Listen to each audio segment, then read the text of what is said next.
Hazırda da LGBT fərdlərinin müəyyən hüquqlarının pozuntusu halları baş verir. Bu onların həm yaşamaq hüququ ilə bağlı ola bilər, həm işgəncəyə məruz qalmamaq hüququ və ya şəxsi həyatına hörmət hüququnun pozuntusu ilə bağlı hansısa bir hüquq pozuntu halları baş verə bilər. Bu halda LGBT fərdləri nə etməlidir? Ümumiyyətlə nə edə bilərlər və onlar şikayət etdikdə dövlət qurumları bununla bağlı hansı addımlar atmalıdır? Əgər dövlət qurumları hansı addımları atmırsa, bu halda LGBT fərdləri başqa nə edə bilərlər ki, onların pozulmuş hüquqları bərpa olunsun?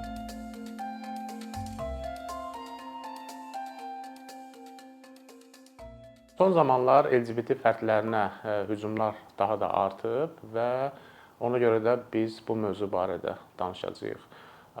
Təbii ki, əvvəlki dövrlərdə də, məsələn 3-5 il, 10 il əvvəllər də LGBT fərdlərinə hücumlar olurdu. Bəzən bu hücumlar daha davamlı, kəskin xarakter daşıyırdı, bəzən tək-tək olurdu, bəzən də daha kütləvi hal daşıyırdı.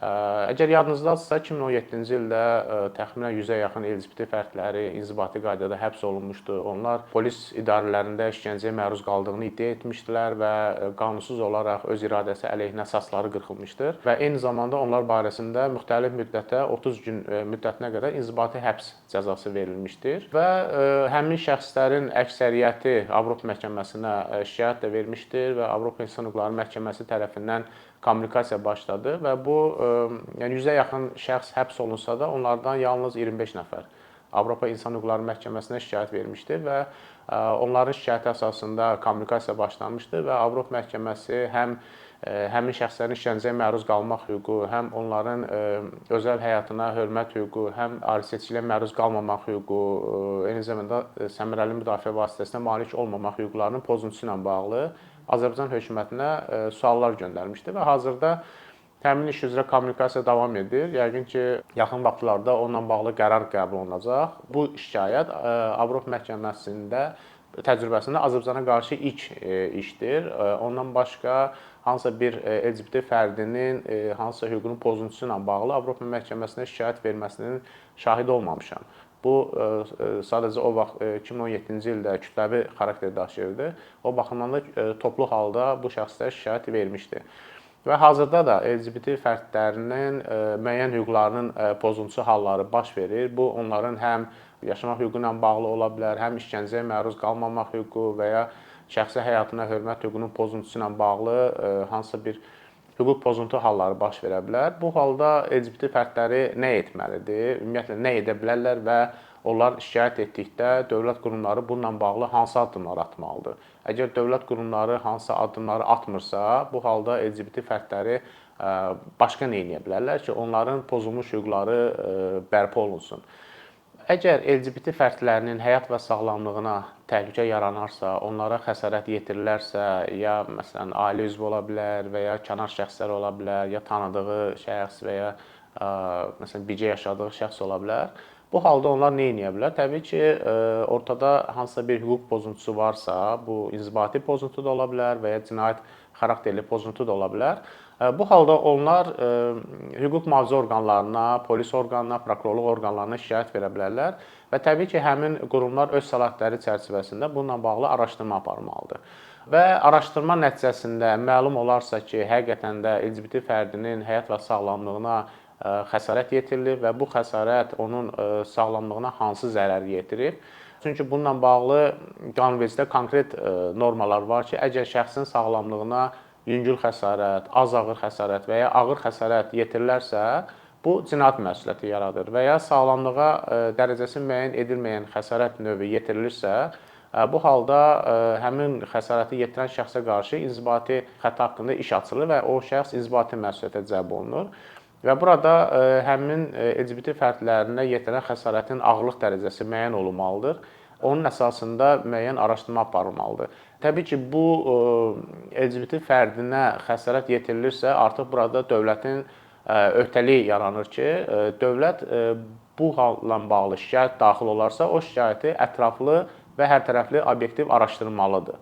Yəni burada şəxsin məhz LGBT fərdi olması əsası ilə şikayəti araşdırmaması və ya həmin şəxsin arqumentlərinə məhəl qoymaması və ya həmin şəxsə xəsarət yetirən adamın məsuliyyətə cəlb etməməsi, bu artıq dövlətin öhdəliklərini pozur və dövlət ətraflı araşdırma apararaq həmin şəxsə qarşı müəyyən bir məsuliyyət tədbirləri tətbiq etməlidir. Və bu halda əgər həmin şəxsə qarşı hansısa adekvat tədbir görülməsə, məsələn, tutaq ki, LGBT fərdinin sağlamlığına ağır xəsarət yetirilir. Hansı ki, bu yaxınlarda kütləvi informasiya vasitələrində belə bir məlumat yayılmışdı. Ağır xəsarət yetirilib, sınıqlar var və əgər şəxsə sağlamlığına ağır xəsarət yetirilibsə, bu halda cinayət məsuliyyəti yaranır və sanksiya olaraq 3 ildən 8 ilə qədər cəza nəzərdə tutulur. Tutaq ki, LGBT fərdinə yetirilən məhz bu xəsarətlə bağlı o xəsarəti yetirən şəxsə məsələn 1 il müddətinə azadlıqdan məhrum etmə cəzası verilsə və ya həbslə bağlı olmayan cəza verilsə, bu artıq həmin şəxsə qarşı yetirilən bu xəsarətə görə dövlətin adekvat cəza tədbiri görmədiyini müəyyənləşdirmək olar.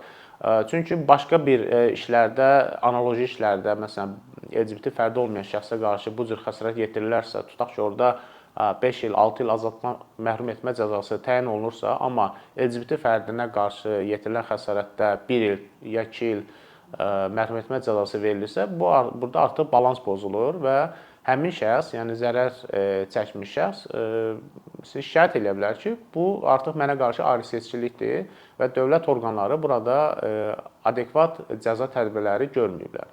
Bununla bağlı onlar həm yuxarı orqanlara şikayət verə bilər, eyni zamanda Avropa İnsan Hüquqları Məhkəməsinə də şikayət verə bilərlər və onlar öz şikayətlərində bu cəza tədbirlərinin dövlət orqanları tərəfindən həyata keçirilən tədbirlərin adekvat olmadığını və bunun da məhz onların cinsi ayrıseçkiliyə məruz qalması əsası ilə həyata keçirildiyini göstərə bilərlər.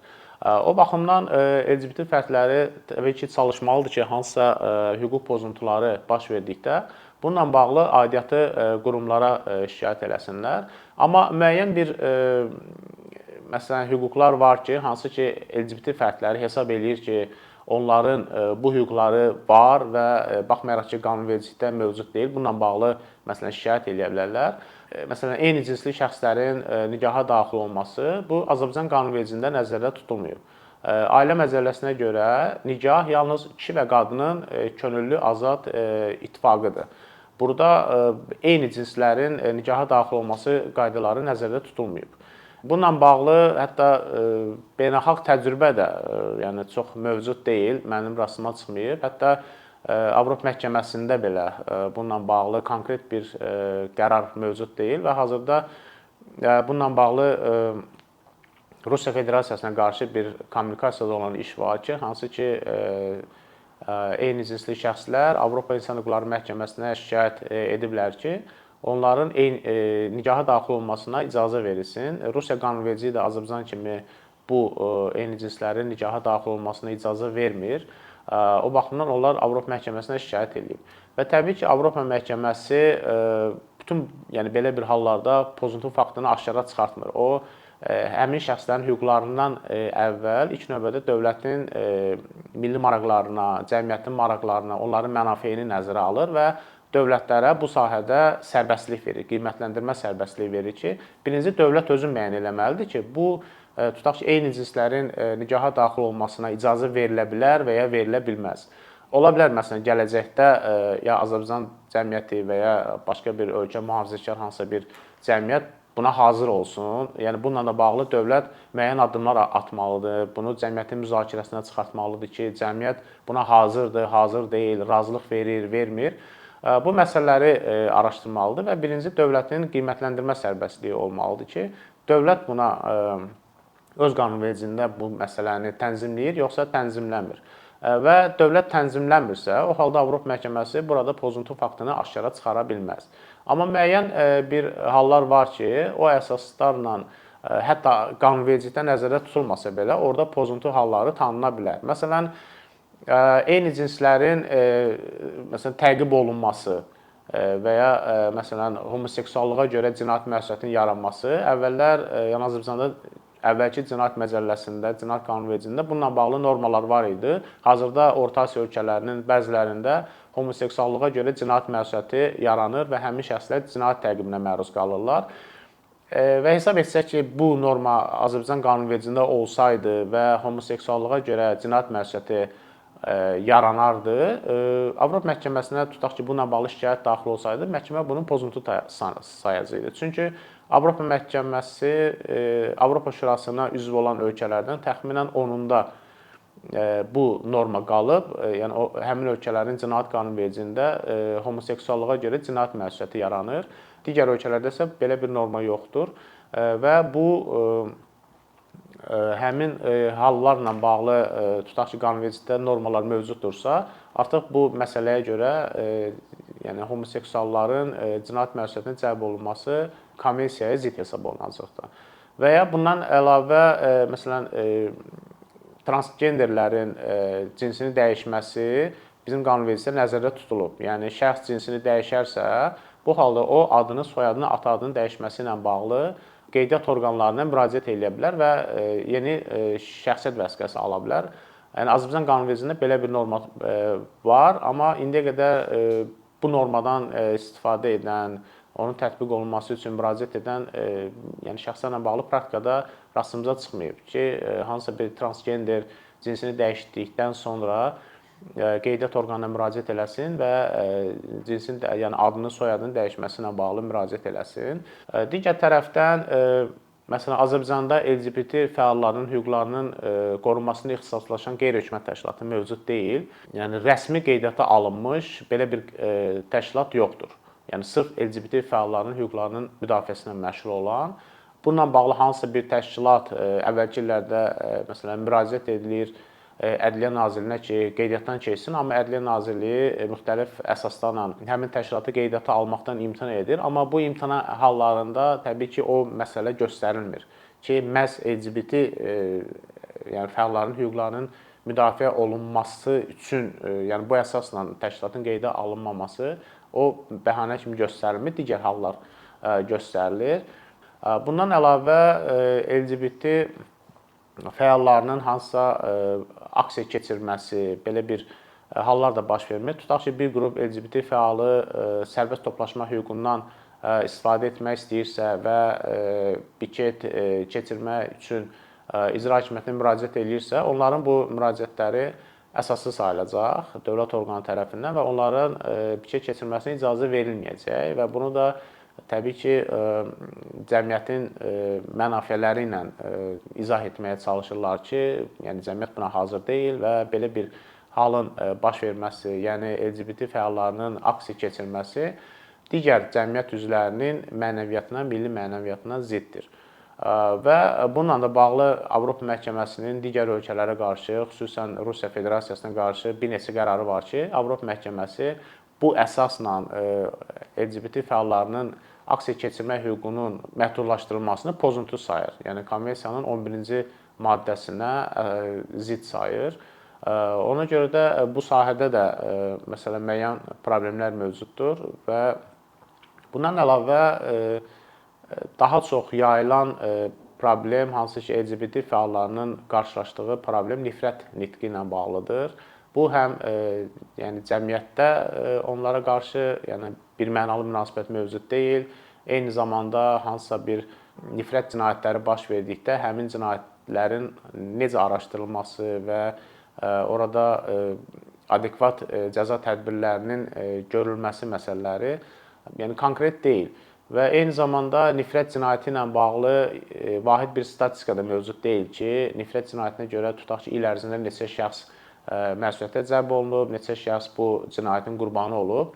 Belə bir statistika mövcud deyil və bizim qanunvericilikdə də həmin şəxslərin, yəni nifrət cinayətinə məruz qalan şəxslərin bu hüquqların hansı formada həyata keçirilməsi və həmin şəxslərə qarşı hüquq pozuntuları törədən şəxslərin hansı cinayət məsuliyyətinə, onlar barəsində hansı cəza növlərinin tətbiq olunması dəqiq izah olunmur və eyni zamanda nifrət cinayətləri törədilməsi əsası cəzanın məsələn ağırlaşdıran hallarına daxil deyil.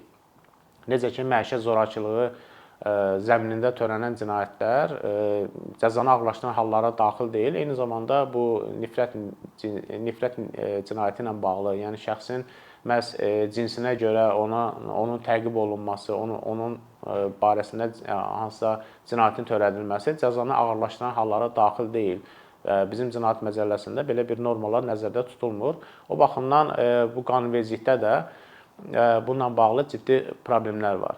Ona görə də LGBT fəalları çalışmalıdır ki, onlar barəsində hansısa ayrı-seçkili halları baş verirsə, yəni bu fərq yoxdur, həm iş yerlərində ola bilər, həm hansısa gündəlik həyatlarında baş verə bilər və ya onlara qarşı inzibati və ya cinayət xarakterli hadisələr baş verə bilər. Bununla bağlı onlar şikayətlərini etməlidirlər və şikayətlərində də konkret olaraq bu hadisələrin, yəni bu ayrı-seçkiliyin məhz onların cinsi mənsubiyyətinə görə həyata keçirildiyini dəqiq göstərməlidirlər ki, gələcəkdə tutaq ki, yerli dövlət orqanları və yerli məhkəmələr onların şikayətini təmin etməsə, onlar Avropa İnsan Hüquqları Məhkəməsinə şikayət edib həm şəxsi həyata hörmət hüququnun pozuntusu, eyni zamanda ayrı-seçkiliyə məruz qalmamaq hüququnun pozuntusu ilə bağlı şikayətlər versinlər və Avropa Məhkəməsi də bununla bağlı öz qərarlarını qəbul etsin.